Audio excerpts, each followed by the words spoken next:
introduce yourself. Okay, so I'm Enrique, or EC Dryer.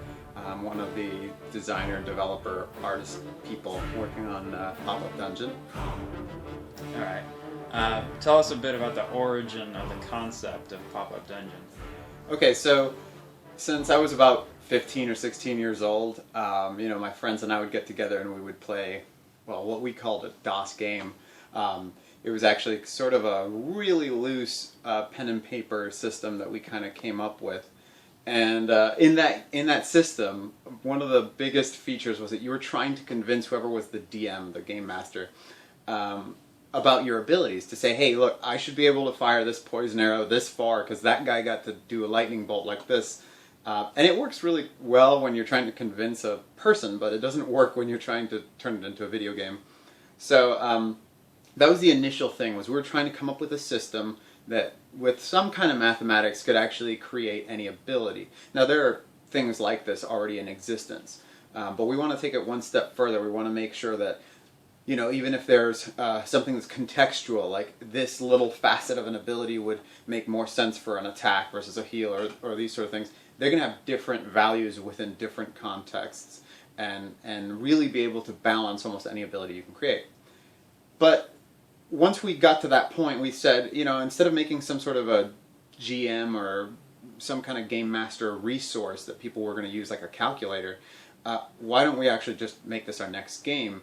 And the main impetus behind that was because I have a lot of friends that I used to play these games with that don't live in this city anymore, or never did. I moved away.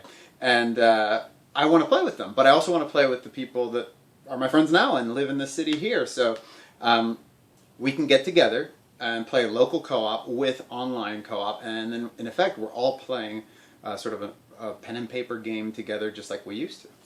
So I think that's the main drive behind creating Popup Dungeon. You spoke a bit about Dungeon Masters. Tell us how that's going to work in Popup Dungeon. So the Dungeon Master system is something that we're still actively developing, of course. It was something that a lot of people were asking for, a lot of our backers were immediately asking for. So we decided to sort of reorganize our priorities to make sure that it's included in the actual launch of the game.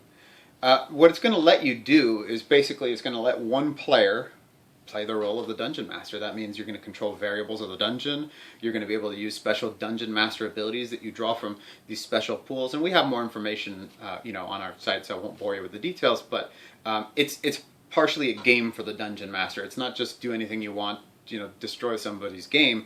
You actually have to sort of earn your abilities as the Dungeon Master while still letting people do pretty much anything they want. So the main thing that we want to have happen, aside from just having someone controlling enemies or something like that, is that we want to be able to have these fun situations that we would come up with. So here's an abominable snowman. I have no heat damage. I don't have any fireballs or anything like that. So I'm trying to find a way to destroy this creature that is otherwise very difficult for me to beat. And I see a bubbling cauldron next to me, and I tell the Dungeon Master, I grab that bubbling cauldron and I pour it on the snowman. And so, that can happen in a pen and paper game real easy, but it's not easy to do in something, the game is not designed to do that. You can't just do that as a game mechanic. But the Dungeon Master can destroy the prop, he can deal damage to the abominable snowman, and he can reward me for that, creative use of the environment. Or he could say, I burnt my hands. Or he could just say, well, you melted him, but guess what? There's like an evil specter inside of him that's even more powerful and spawn another creature. It gives you that creative control that you have in a pen and paper game in real time in an actual digital environment, which is pretty cool. Tell us a bit about the Wii U version of the game.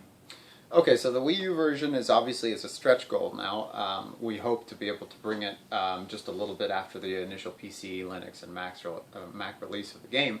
But what drove us to actually, prioritize that over other things was, again, just sort of backer feedback.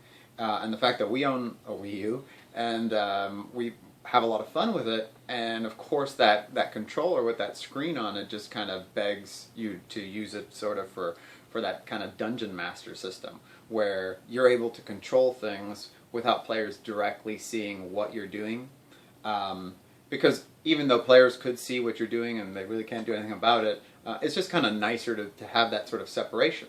So the Wii U lends itself to that, doing that. You can play with 5 players on the Wii U with 4 controllers and the screen, or you can obviously do the 4-player dungeon crawl with the Dungeon Master. So it's a system that really lends itself to this. The sort of touch screen implementation will be really good for maybe even possibly being able to draw on your own characters or not. We'll see about that, but it's definitely a very interesting prospect. Okay, so Wii U is now a stretch goal. All right, like what? Why and how? Why now?